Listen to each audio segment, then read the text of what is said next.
শুক্রবারের একটা সময় সম্পর্কে নবী সাল্লাল্লাহু আলাইহি ওয়াসাল্লাম বলেছেন যে একটা সময় আছে শুক্রবারের, এই সময়ে বান্দা কোনো দোয়া করলে আল্লাহ তাআলা ফিরিয়ে দেন না, কবুল করেন।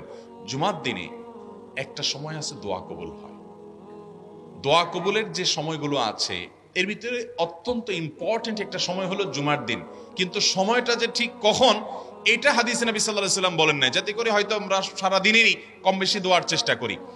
এই বিষয়ে মুহাদ্দিসগণ, হাদিস বিশ্লেষকগণ, পণ্ডিত ওলামা একরামগণ হাদিসের বিভিন্ন আকার ইঙ্গিতকে গবেষণা করে অ্যানালাইসিস করে এক একজন এক এক সময়ের কথা বলেছেন। তবে বেশিরভাগ ইমাম, বেশিরভাগ পণ্ডিত ওলামা একরাম, বেশিরভাগ আপনার ইসলামিক স্কলারগণের বক্তব্য হলো যে এই সময়টা হলো জুমার দিনের শেষ প্রহর, আসরের পর থেকে নিয়ে সূর্য ওঠার আগ পর্যন্ত এই সময়টা।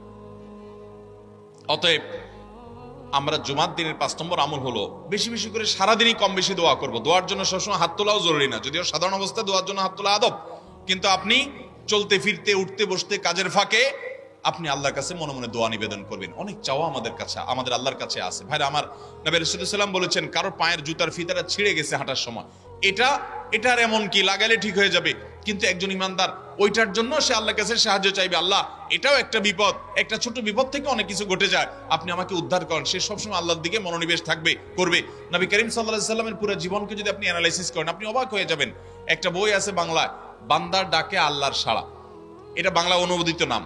এই বইয়ের লেখক হলেন হিসনুল মুসলিমের যে রচয়িতা উনি শেখ সাঈদ আল গাহতানি রহমতুল্লাহি আলাইহি। ওনার সোহবতে যাওয়ার, ওনার সান্নিধ্যে থাকার একাধিকবার খুব কাছাকাছি বসার সুযোগ আমার হয়েছে। সৌদি আরবের একজন বড় আলেম ছিলেন, দুনিয়া থেকে চলে গেছেন।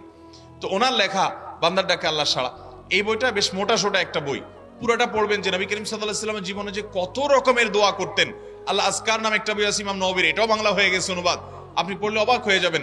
ডক্টর খন্দকার আব্দুল্লাহ জাহাঙ্গীর রাহমাতুল্লাহ রাহে বেলায়েত একটা বই আছে দোয়া এবং জিকিরের, আপনি অবাক হবেন যে কি পরিমাণ দোয়া এবং জিকির নবী সাল্লাল্লাহু আলাইহি ওয়াসাল্লাম জীবনে পড়তেন। ঘুম থেকে উঠার সময় দোয়া আছে না নাই? এরপরে ঘুম থেকে উঠে যখন আপনি বাথরুমে যাবেন দোয়া আছে না নাই?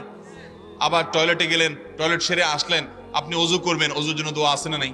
বিসমিল্লাহ। এরপরে ওযু শেষ করলেন, কালিমায়ে শাহাদাত আছে না নাই? এরপরে আপনি যখন ঘর থেকে বের হয়ে মসজিদে যাবেন, বের হওয়ার দোয়া আছে। বের হয়ে আপনি মসজিদে যাচ্ছেন, যাই পথে পড়ার আলাদা দোয়া আছে। এরপরে আপনি মসজিদে প্রবেশ করবেন, তার জন্য দোয়া আছে। মসজিদে ঢুকার পরে মসজিদে ঢুকার নামাজ আছে। এরপরে মসজিদে নামাজ বন্দেগী ইবাদত জিকির করে বের হচ্ছেন, সেটার জন্য আবার দোয়া আছে। আবার আপনি যাচ্ছেন, কাজকর্মে যাচ্ছেন, বাজারে যাচ্ছেন, সেটার দোয়া আছে। স্ত্রী সহবাস করার সময় দোয়া আছে। দোয়া নাই, জিকির নাই, এমন কোনো মুহূর্ত ইমানদারের জীবনে থাকতে পারে না। নবী করিম সাল্লাল্লাহু আলাইহি ওয়াসাল্লাম এই পরিমাণ দোয়া করতেন।